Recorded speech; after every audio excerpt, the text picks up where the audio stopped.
Il a tout de suite, elle est stressée. Oui, c'est ça, bon. Mais on est entre amis. Mais bon, ça va aller. Hein. Allez, silence dans la salle. Voilà.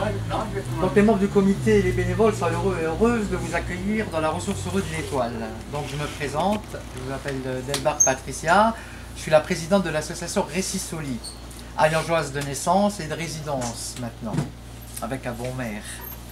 Il fallait le signaler. Hein.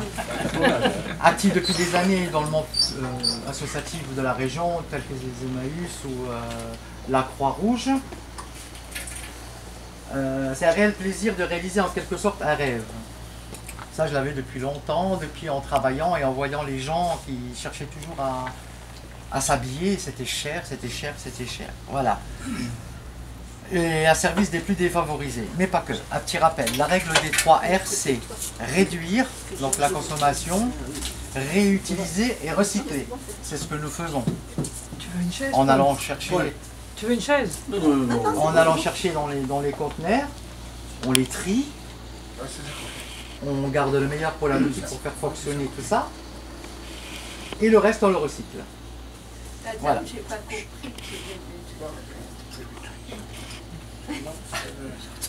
Bon, vous savez bien que c'est une vallée un peu sinistrée, donc nous comptons apporter un peu de bonheur en apportant à tous les habitants de trouver des vêtements à leur goût.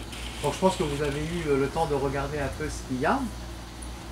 On peut aussi espérer aussi de redynamiser le tissu économique local et les relations commerciales s'avèrent être prometteuses. Donc depuis qu'on a cette petite ressourcerie, je pense qu'à Ayange, ça revient un petit peu parce que d'habitude ça s'arrête ici au bout, et maintenant il monte. Maintenant ça va, il traverse. Donc c'est impeccable. Voilà. Donc je vais aussi commencer par excuser les invités qui ont eu la délicatesse de le regretter de ne pas être parmi nous et de remercier les présents. Donc merci à tous. Hein. Et je vais vous présenter aussi notre activité basée principalement sur la revente du TLC, textile, linge, chaussures. Mais aussi la déco, le petit électroménager, bijoux. Vous voyez la petite vitrine. Hein. Ah. Et en un mot, tout ce qui se transporte à la main. Donc si un jour on vient nous donner une cafetière électrique, on va la contrôler, elle fonctionne, on va la revendre. Ça se porte à la main. Je rappelle que seulement 5 à 6% des vêtements sont réutilisés. Le reste part directement à l'étranger via des sociétés comme GGD. Donc c'est notre prestataire, on redonne à eux, qui sont basés sur Creutzwald. Voilà, qu'ils envoient ça, disons en Belgique, pour faire des pneus, par exemple, ou autre. Voilà. Supervisé par des éco-TLT Refashion. Voilà. Dans notre boutique, nous pratiquons des petits prix. Pour le courant d'entre 1 à 10 euros. Vous avez dû voir les prix qui sont ici. Et bien entendu, des fois, il y a un peu plus que 10 euros, tel que la marque. On a de la marque, on a du Philippe Plein, on a du Puma, on a du Nike, ce qu'ils aiment bien à Ayange. Voilà. Bien entendu, nous sommes ouverts tous les jours, du mardi au vendredi, de 10h à midi et de 14h à 18h. Un grand merci à monsieur Salvatore Lopez. Il est où, monsieur Salvatore Lopez? Ah, Salva. Voilà, merci beaucoup. Qui est le propriétaire du local, qui nous a permis de nous y installer rapidement en nous laissant la disposition des tables, des chaises, des étagères, bien utiles pour notre aménagement. Un autre grand merci aussi à la famille de monsieur Nino Caranta, photographe de Thionville, qui nous a généreusement offert son ameublement de magasin, ses présentoirs et diverses choses que vous pourrez découvrir lors de la visite. Merci beaucoup, Mme Caranta. Mais aussi merci aux bénévoles qui se dépensent sans compter pour avoir une boutique claire, agréable et conviviale. Nous sommes organisés dans le cadre associatif de Récissoli, donc on attend la validation dans les semaines qui viennent. Ou les mois. Parce qu'en ce moment c'est long. Je passe la parole à notre trésorier qui a une longue expérience dans le domaine de la seconde main. Monsieur Clément, mais tu fais court, hein. Parce que vous savez pas si comment s'arrête plus. À propos de trésorerie, la question qui se pose régulièrement sur les bénéfices, plutôt excédents, recettes, nous avons envisagé de faire des dons aux enfants défavorisés des îles françaises d'outre-mer et du Népal. Pourquoi le Népal? C'est pour lequel notre regretté Nino Caranta, avec son association Lorraine, avait énormément œuvré à la construction d'écoles et d'équipements sanitaires. Donc on fera un geste quand la boutique marchera un peu mieux pour votre association. J'ai bien dit aussi défavoriser des îles françaises et d'outre-mer, mais aussi de notre vallée. Hein. On ne va pas les oublier, on n'est pas spécialement que... Voilà, c'est aussi pour notre vallée, je pense qu'il y a beaucoup de personnes qui n'ont pas les moyens de s'habiller correctement à des... Voilà. J'étais où? Voilà. Ensuite, nous partagerons le verre d'amitié accompagné de buffet confectionné par la pizzeria Ciao Bella en face de l'église Saint-Martin, qui a été inaugurée il n'y a pas longtemps. Oui. Voilà. Donc, monsieur Clément. Alors qu'on vous recommande parce que c'est une excellente pizzeria. Vous allez vous le constater. Bon, donc, oui, moi je me présente, donc je suis Clément, pour ceux qui me connaissent. J'en suis à ma 4e installation. J'ai commencé par faire venir les bric-à-brac et menus à Thionville-Gation. J'ai créé Rocity à Thionville-Cormontaigne.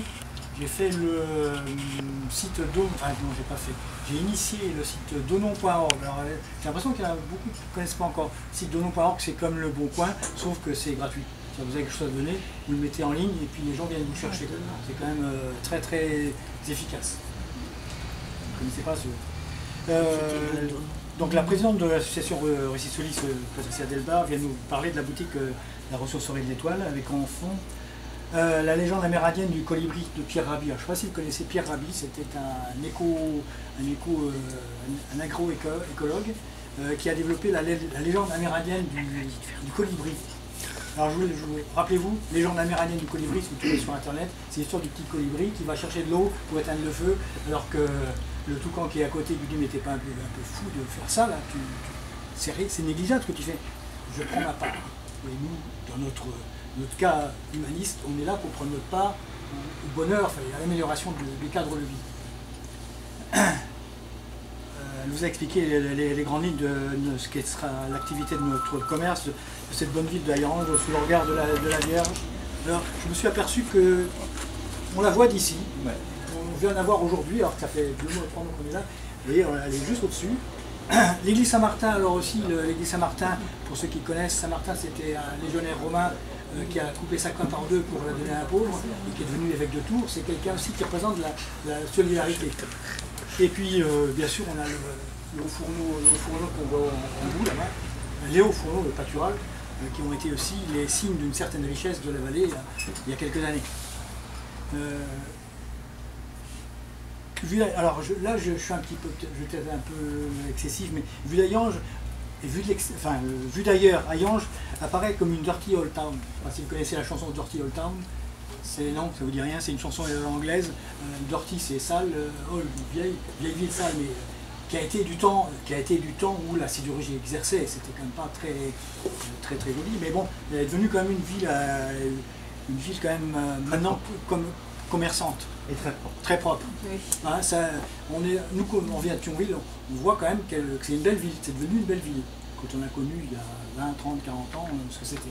Donc félicitations à ceux qui ont œuvré pour ce renouveau, et nous on espère participer à cette amélioration du cadre de vie et permettre aux citoyens de pouvoir venir s'habiller à des coûts raisonnables, plus que raisonnables. Nous revenons ainsi à ce qui nous réunit ce soir, la vente des TLC, donc des textiles, linge et chaussures. Objets a priori considérés comme déchets. Alors, ces notions-là entre produits et déchets, je pourrais vous l'expliquer longuement, mais c'est pas le... Donc les gens, quand ils vont dans les conteneurs, ils déposent, ça devient un déchet, sauf que nous, on revient, avec l'autorisation de la société GGD de Creuswald, ils nous autorisent à aller récupérer ces déchets qui redeviennent des produits, qui sont triés ici et qui sont remis en vente.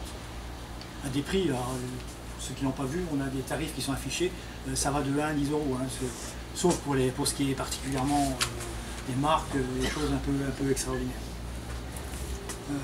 Ça j'ai déjà dit. Alors, d'un point de vue global, vous connaissez probablement le Pactole. Alors, je sais pas si vous connaissez le Pactole, ça vous dit quelque chose, c'est certain. C'était une rivière de Turquie où on coulait dans l'eau des pépites d'or. Et je fais le parallèle avec tout ce qui est jeté comme déchets dans les conteneurs, qui se retrouvent alors 5%, écoutez-moi bien, 5% des 700 000 tonnes de vêtements jetés sont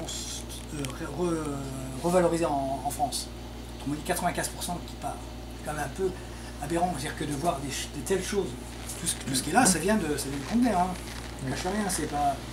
Donc on a vraiment une déperdition de nos déchets qui mériterait largement d'être valorisée.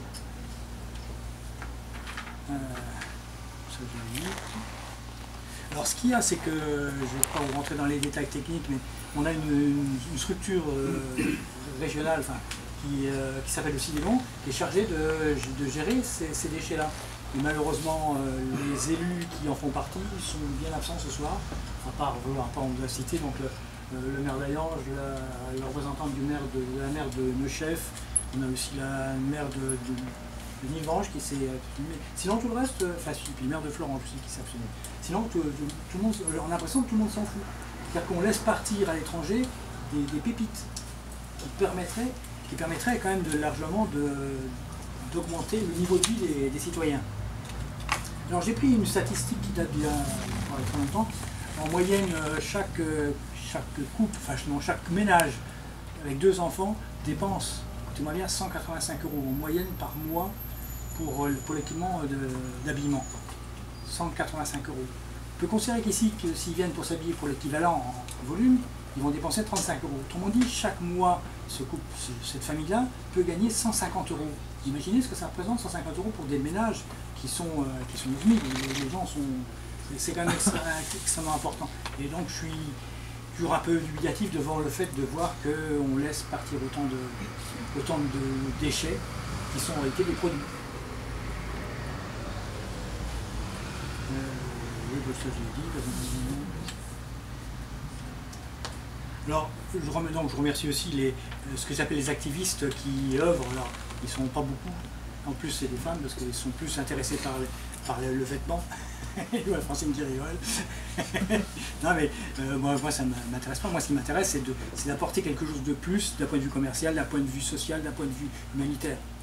Alors, surtout dans l'Alliance. Oui, c'est quelque chose de... Effectivement, dans la vallée, il y avait, à ma connaissance, il n'y avait pas de structure identique. Il n'y a pas.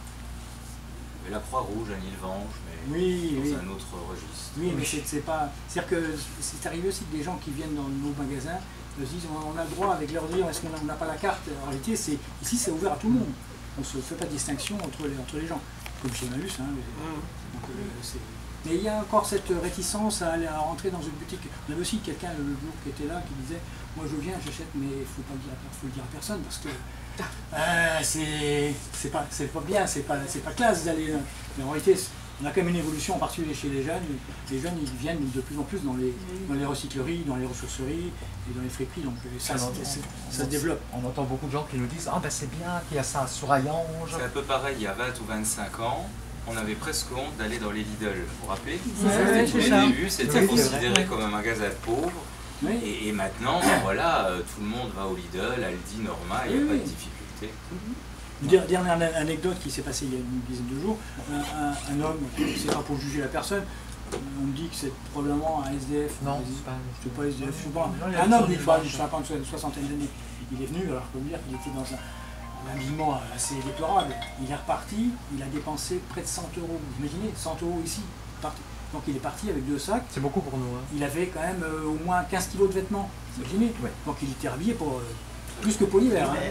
Non mais ça veut dire qu'on peut considérer que dans notre action, on est satisfait de voir ce genre de choses. Ça permet à des gens de mieux vivre. Je pense aussi aux gens qui sont à Pôle emploi. Les Pôle emploi ne sont pas venus, mais on pourrait avoir des partenariats. Ça se fait avec la cravate solidaire. Vous connaissez la cravate solidaire?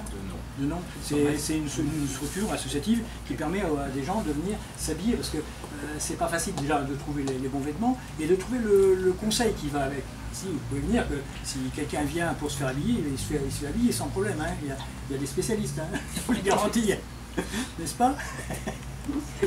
Voilà. Il faut dire aussi qu'il n'y a pas que... Les vêtements ne viennent pas aussi que des conteneurs. Ils viennent aussi par des dons. Donc les personnes peuvent amener les habits qui n'ont plus l'utilité. Et on a aussi des magasins. Tout récemment, avant qu'on soit ouvert, un magasin du Luxembourg a fermé à cause du Covid, nous a appelé et nous a ramené avec les étiquettes et tout. Vous voyez là, ça vient du magasin du Luxembourg.